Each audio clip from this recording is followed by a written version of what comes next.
For the purposes of this study, you will be presented with a fictional case where the defendant had been charged with a felony assault.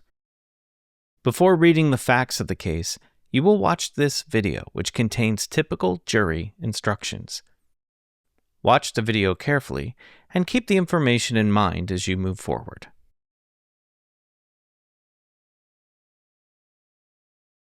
To find someone guilty of assault, the following would need to be true.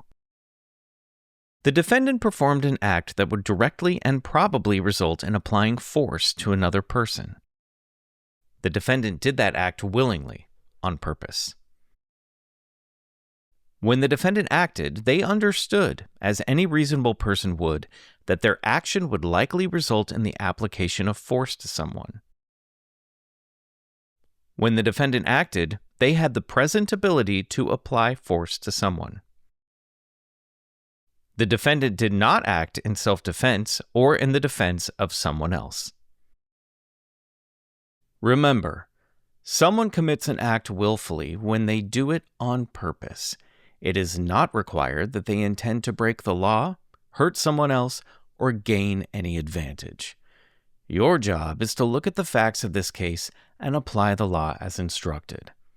Presume the defendant is innocent until the prosecution proves guilt beyond a reasonable doubt. Base your decision only on the evidence that has been shown to you.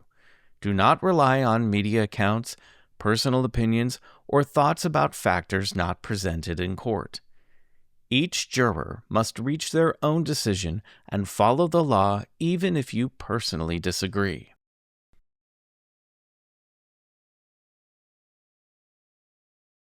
The way we see others is often shaped by thoughts and perceptions that are outside of our own awareness.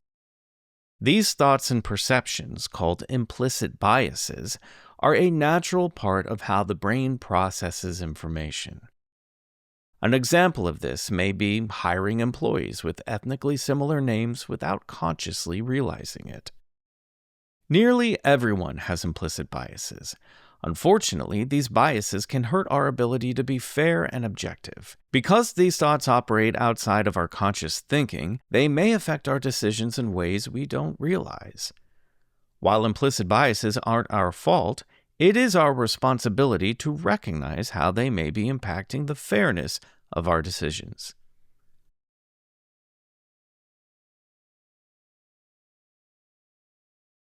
People with mental illness are hugely overrepresented in the criminal justice system. Research has shown that people with a serious mental illness are more likely to be arrested, incarcerated, and sentenced more harshly than those who do not have a mental illness.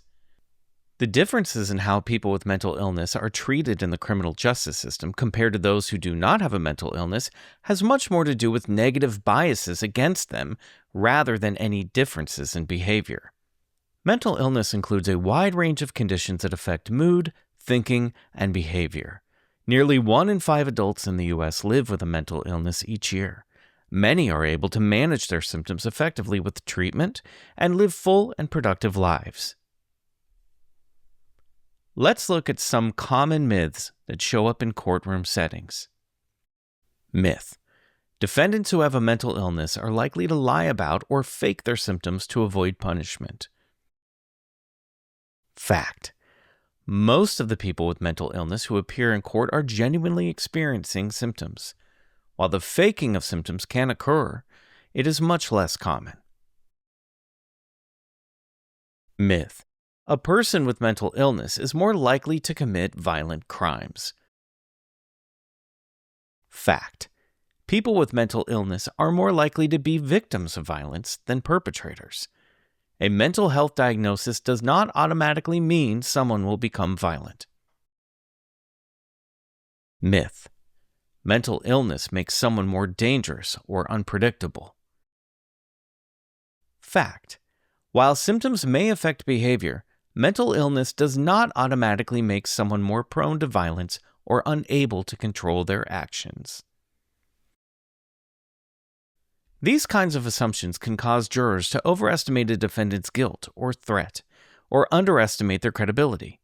This may lead to unjust sentencing outcomes or a failure to fully consider other factors that may be impacting the case.